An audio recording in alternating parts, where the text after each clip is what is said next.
Di Indonesia teh aya Pulau Jawa, di Pulau Jawa teh aya Banten, di Banten teh aya Pandeglang. Beuh mantep. Ternyata Pandeglang teh lain sekedar tenar di Indonesia. Di Belanda teh tenar, di Perancis tenar, di Inggris tenar. Pokoknya masyhur urang Pandeglang teh maling tenar nih. Bisaan orang Pandeglang maling naon cenah kiai, maling daging aya mencit kebo. Orang Pandeglang makan terkenal nu mencit kebo di Mekah teh, nu mencit munding, mencit sapi orang Pandeglang. Orang Arab ge bingung, nu kuduna 2 kintal kok jadi sakintal. Eta lah hebatna orang Pandeglang. Masya Allah, maling ge ka Mekah, di Mekah ge maling terus. Pohara. Masya Allah. Ayo ditanya, kunaon sia maling teh? Yo deket Baitullah babari istighfar. Tolol beureun ya.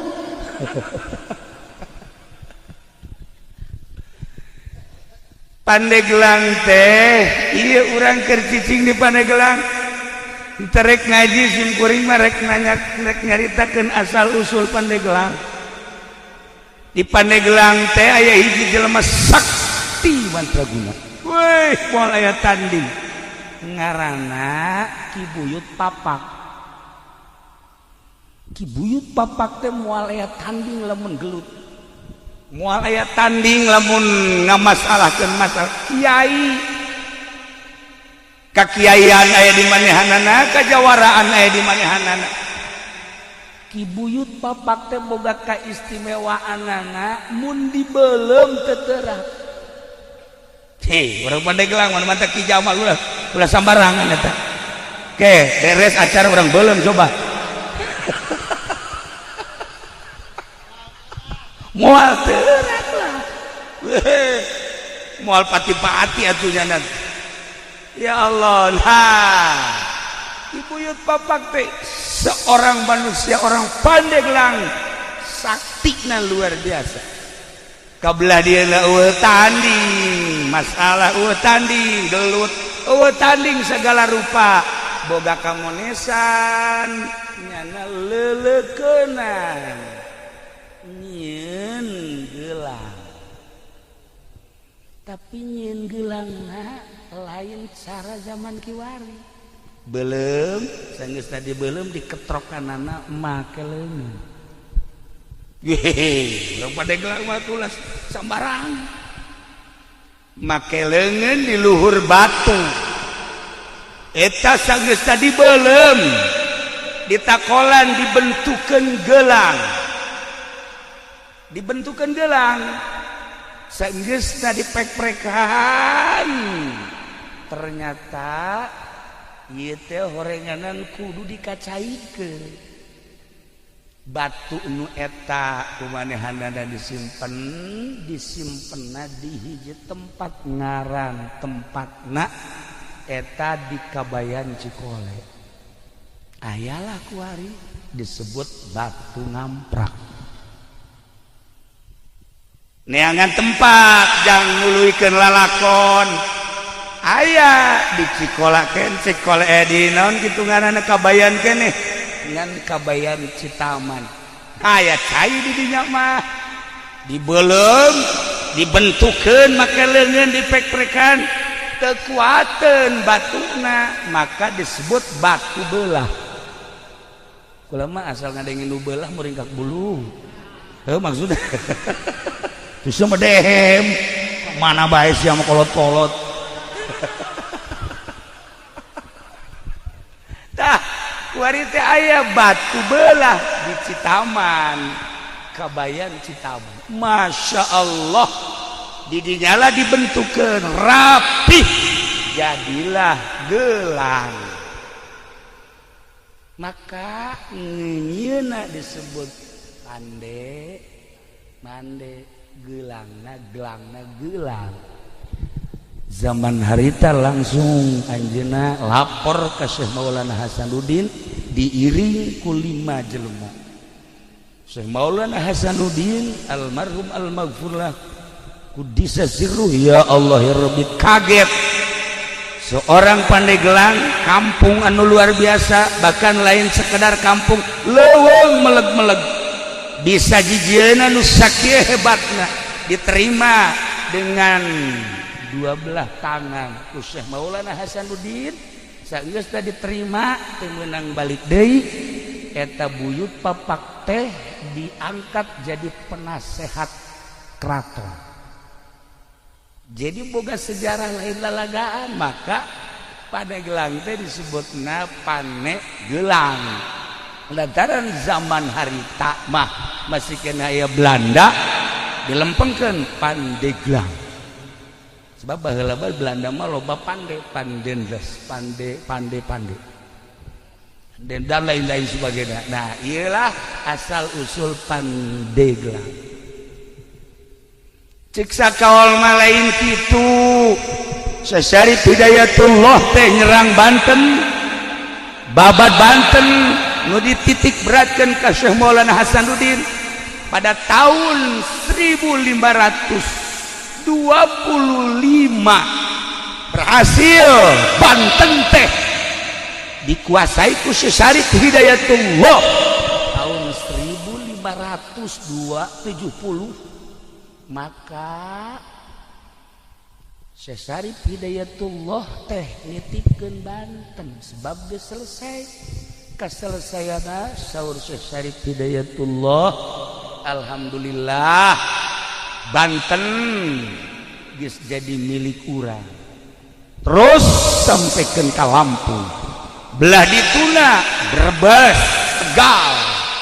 Lain letik-letik keraton Banten teh di Brebes, di Tegal, belah dituna Lampung. Masya Allah, Pajajaran teh ieu teh beunang ku Banten.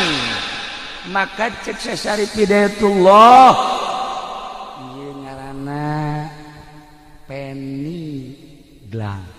Peni teh nyambung, gelang teh gelang nyambung gelang, bahasa kinayah. Maksudnya nyambunglah perpolitikan, nyambunglah perekonomian, dibangunlah ku Syekh Hidayatullah perpolitikan atas nama Banten jeung perekonomianana. Maka Banten teh boga Pandeglang lain letik-letik sejarah. Hebat Pandeglang teh, kebantak bangga orang jadi orang Pandeglang.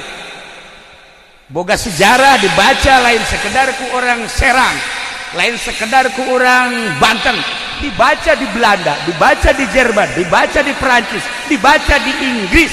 Pandeglang teh sejarah internasional dengan nama Pandeglang seperti itu.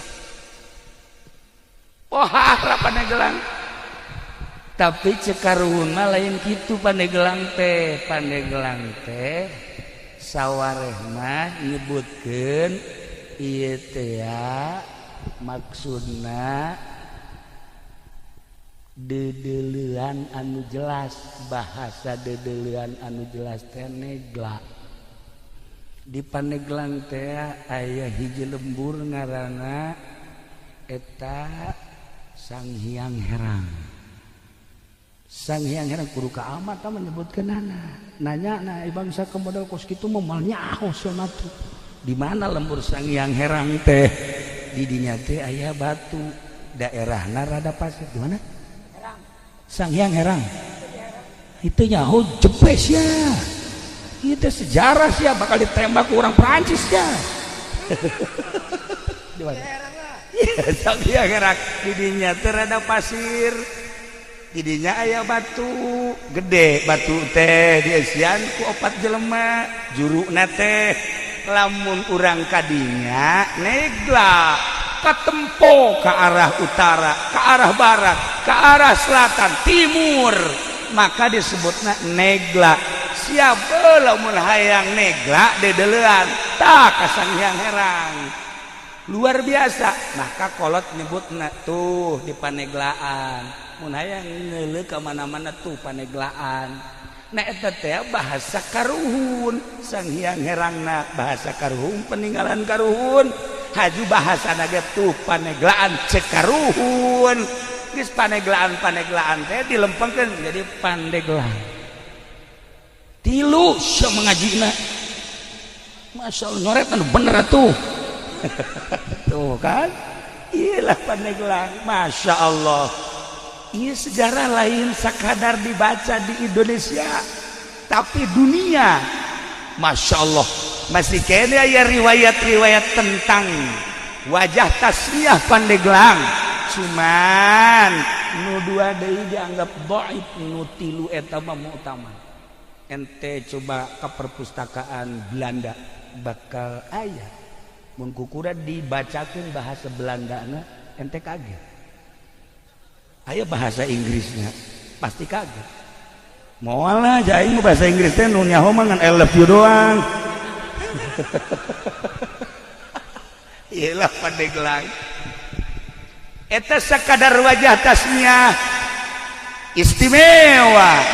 Eta buyut papak teh hirup di keraton jadi penasehat Syekh Maulana Hasanuddin saat nu leuwih hebat deui di Pandeglang teh aya hiji kiai ngaranna Dasim. Lamun di Anyar eta teh ngaranna Jasim. Baheula teh Anyar teh lain Anyar, eta teh Sudi Mampir. Baheula teh disebutna Anyar teh Sudi Mampir. Ketika Herman Danles ngebangun jalan disebut Anyar Panarukan, setelah selesai jalan urang dinya teh nyebutna Anyar. Jalan Anyar buatan Danles. Nah, ieu teh katelah bae korenganan eta teh bahasa Anyar teh di zaman Danles. Jadi kuari kasebut teh Anyar. Cek sakauma lain kitu, aya hiji jelema ngaranna Kiai Jasim. Kiai Jasim teh menguasai ilmu zahir batin. Gawena ngan sakadar ngalalauk ka laut. Boga guru mursyid. Sageusna meniti dengan sulukna, jadilah manehana seorang manusia nu berderajat. Hiji titip guru mursyidna ngan sakieu hiji doang cek guru mursyidna, jelema nu mere moal kudu susah sakitu. Jelema nu mere moal kudu susah tancepkeun ka jero hate, tanamkan di jero hate, lakeun di jero hate, jeung kudu daek bura beres salila hirup sebab ieu dunia teh bakal ditinggalkeun. Geus lamun ku urang dibikeunan engke bakal kapagih jaga di akhirat. Nya cak guruna teh jelema anu mere moal jadi susah, moal susah ku mere. Akhirna manehanana ibadah di Anyar, keur carita Anyar heula.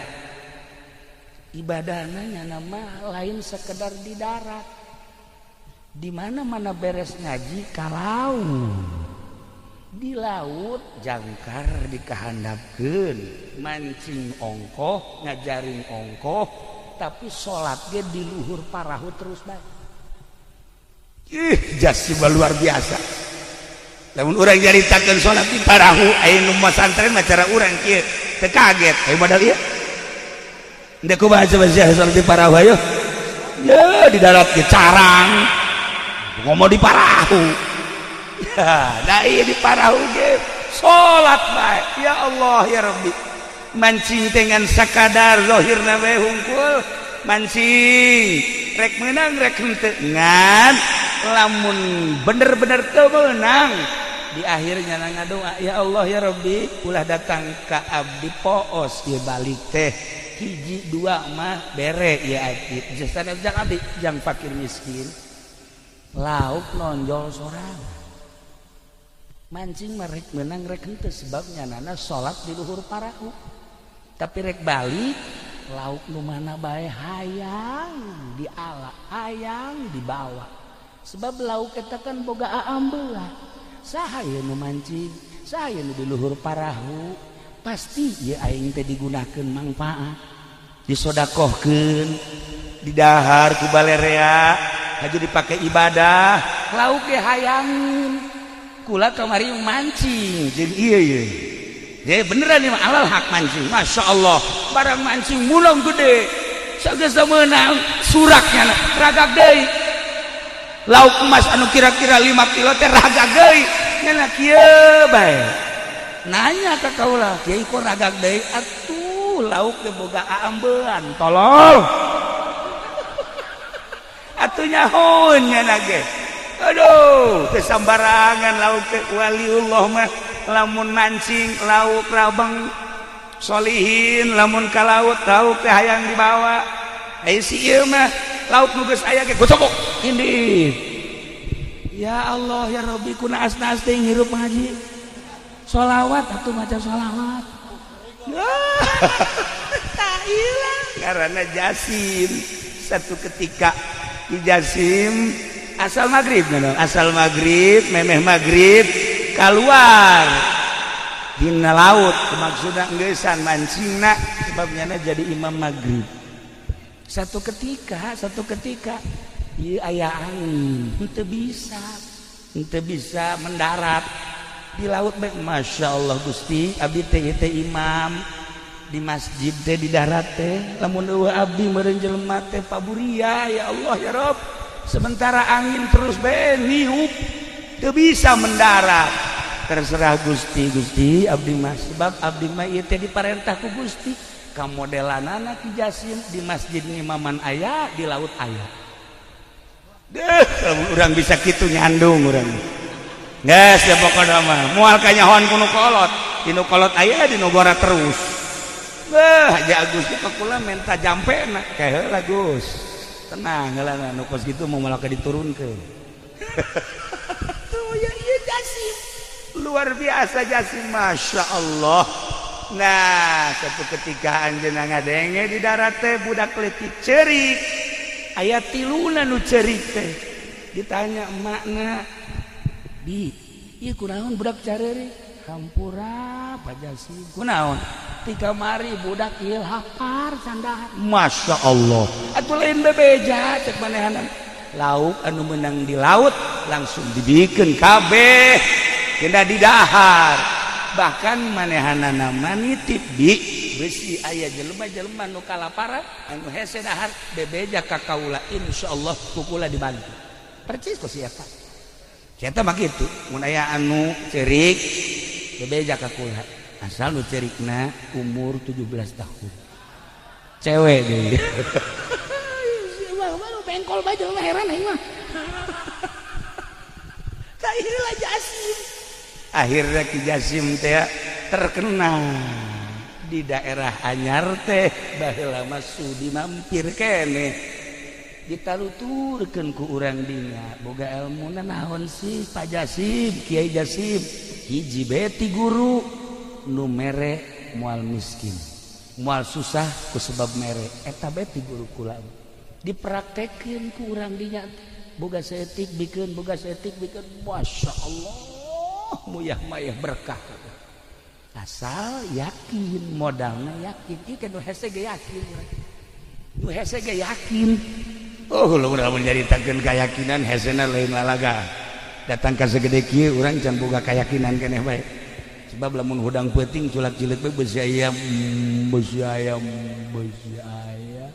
momonon si aya pocong eta karana teu boga keyakinan kos kitu tah ya urang mah kana rezeki bae hampir teu yakin padahal Allah ngajelaskeun dina Al-Qur'an tapi teu daek yakin masih kene meronta-meronta kene tah ieu lah Jasim kita luturkeun ku urang dinya berarti ngamuridkeun ilmu nu dipraktekeunana jelema mere moal miskin nu mere moal susah sakitu bae akhirna muridna loba geus loba muridna nyana ka Mekah berangkat balik ke Mekah Masya Allah ieu masjid di Anyar tah masjid nu pertama ngabangun di Anyar eta ngaranna Jasim mantap beusi aya jalan Haji Jasim kuari geus apal dong beusi ente ka Anyar ieu teh aya jalan Buyut Jasim eta manehanna nah eta Jasim teh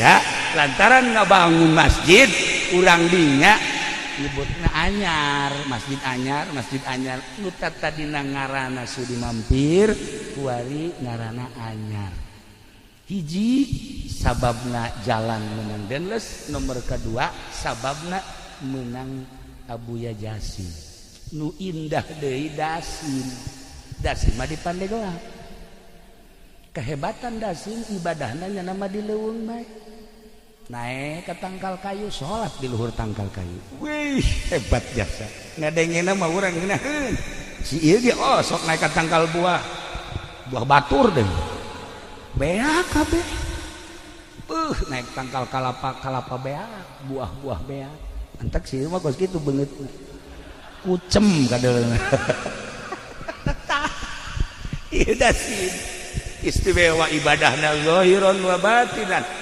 Mantak di Pandeglang mah istimewa sebenarnya mah Kiai Zohir Ambalaya, Kiai Batin ge loba, Kiai Zohiron wa Batinan Ambalaya. Pandeglang baheula mah urang Tangerang, urang Bogor, urang Sukabumi, urang Cianjur, masantren teh lamun encan ka Pandeglang can anggus. Sebab di Pandeglang mah loba ulama zahir batin. Pokona hebat bae Ki Dasim mah sebab manehana mah nyandung opat. Lamun ka mamana ieu pamajikanana ngabring opat 3 ribut cenah bapageur. Lamun nu ieu ngalahirkeun ditungguan ku nu tiluan, lamun anu kadua ngalahirkeun nu tiluan ieu nungguan ngaropean. Masyaallah mang nyangukeun mang nyeuseuhkeun dongengna bae urang resep kitu teh bisa mah henteu. Ieu Dasim aya di Pandeglang.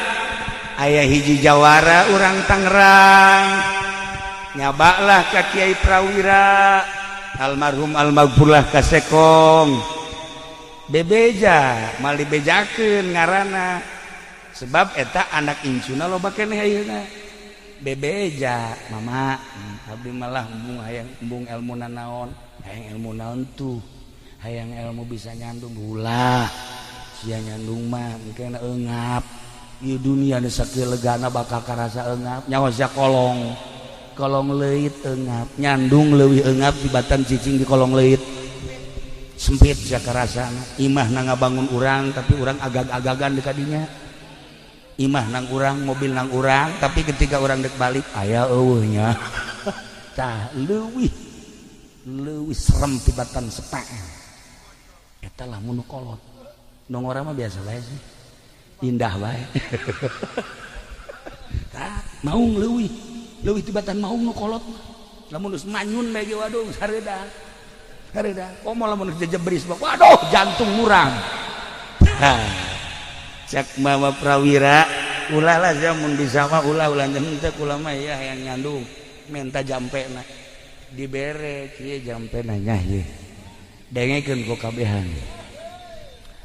Lamun orang ngala wudu ti zohor wuduna eta kudu ditandean dina ember, asar tandean dina ember. Cek Mama Prawira maghrib isya subuh tah serius haju lamun haju aya kalapa hejo tapas luhur jeung handapna bolongan saeutik setengahna ilum ku urang setengahna deui cokot tah cai ti ember anu meunang wudu tadi hijikeun ka dinya haju tutupan bacaan ku maneh engke inumkeun ka pamajikan maneh ngan babacaanana moal dibikeun sakitu atuh sia nyarandung kabeh ieu nu bahayana. Ya sia medit-medit mun kitu boga duit teu nyandung tah ieu mah moal dibikeun. Ieu carita Mama Prawira we akhirna dibacaan banget saenggeus dibacaan inumkeun sesana kalapana ieu pendem hareupeun lawang saha lawang imah urang geus insyaallah dilaksanakeun jampena doang nu moal dibikeun tah eta alhamdulillah nu kolot nu ngora kabeh opatana namun ka mamana ngabri aku istimewa we pokona. Masya Allah kamamana ya Allah bajuna akur sagalan akur tilok mararah sama sakali eta jampe ti Mama Prawira banjurna luar biasa.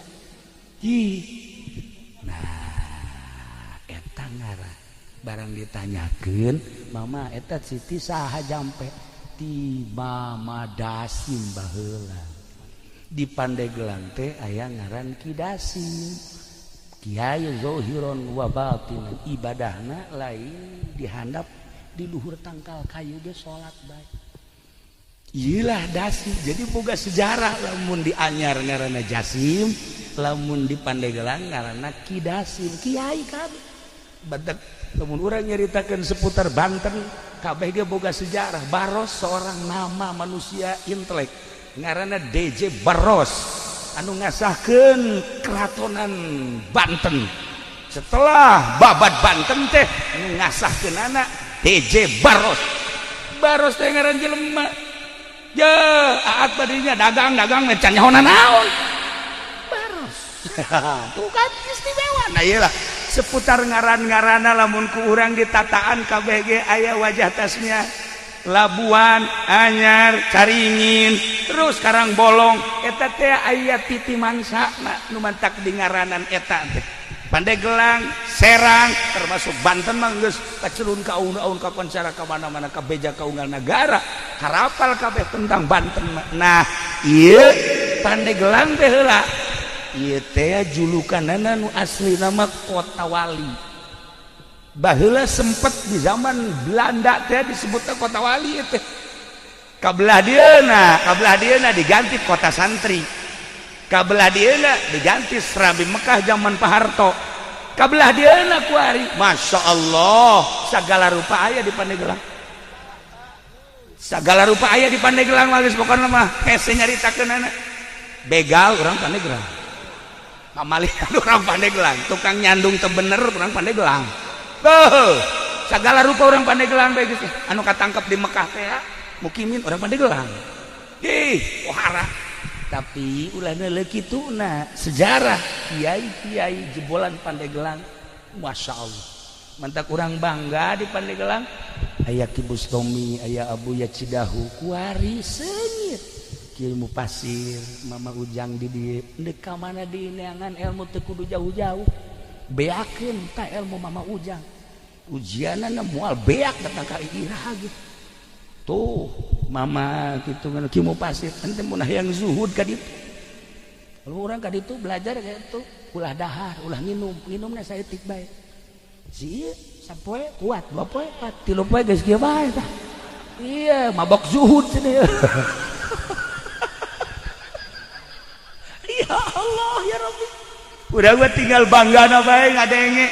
Masya Allah kuat amat, itu hebat amat, kiai anu hebat amat. Dan mantak kula wa tanpa sepengetahuan kiai-kiai anu bersangkutan kula wa penting sok kadoakeun. Kemudian dihadiahan nu nyaho kabeh ge nu mantak cara rintaeun sebab kulana sok ngirim Fatihah. Ka ieu ge sok ila hadatir ruhi fendi al-Fatihah. Geus we gitu asa geus paeh tapi itulah para jamaah kaum muslimin wal muslimat rahimakumullah. Keistimewaan Kidasim teh lain sakadar nyandung tetapi nyana horenganan seorang bengkong nu mantak di Pandeglang mah ilmu bengkong teh aya loba tuh pengkong lamun di Garut bengkong lamun di urang pengkong lamun ieu mah pengkor beda setak-setik lah. Eta teh keistimewaan Kidasim teh bisa nyepitan, bisa nyundatanana babacaanana tuh baheula kula boga babaturan diturus eta teh almarhum Kiai Haji Hasim kabelah diana bareng jeung kaula di Garut Kiai Haji Tatang eta ilmu pengkong nama aya tadi dia diturus tah bahkan loba nu ngaralep. Tapi Kidasim mah nya nama Kidasim lamun nyaba aju aya budak hayang disudatan kadieu dicekal doang gitu make ieu doang simpreng beres make curug doang simpreng beres langsung.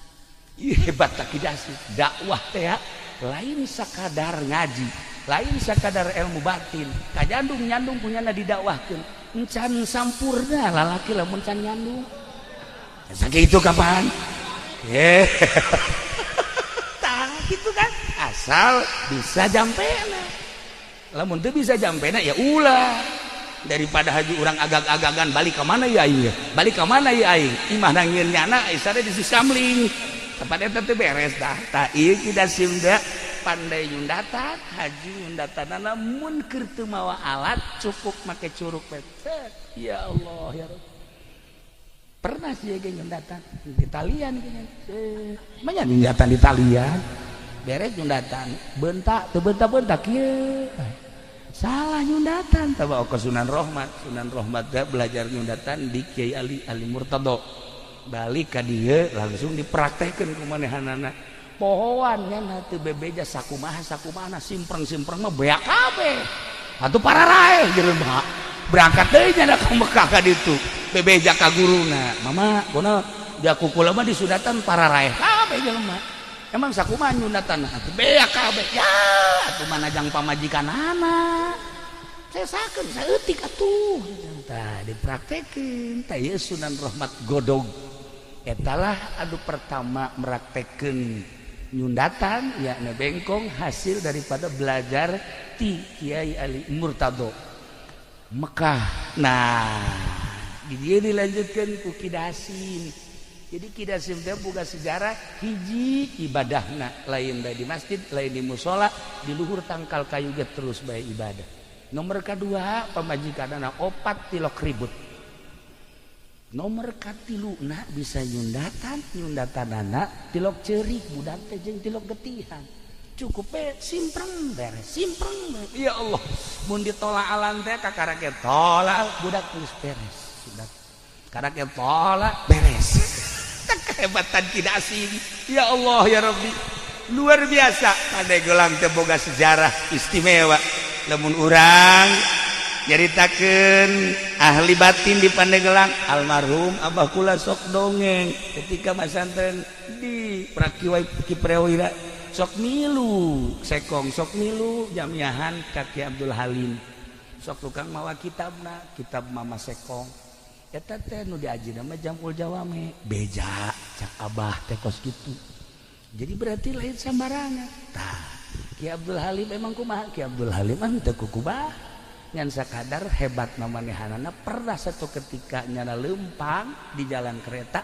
tasbehna murag di jalan kereta eta kereta nguik-nguik kan teu bisa maju aya tasbehna wih eta masinis kaget ih aya naon ieu teu bisa maju barang ditempo aya tasbeh sieun kabeh nyekel tasbeh eta sieun nyekel tasbeh eta barang ditingali nu wanieun ieu tasbeh tadi nu liwat bae Kiai Abdul Halim kadinya teh digerokeun bae iya ki oh bener cenah terus bae ditingali heuh ieu tasbeh kula dicokot kareta maju deui coba tasbeh sia coba aya nyaho ya Allah ya Rabbi da ieu para jamaah kaum muslimin wal muslimat rahimakumullah.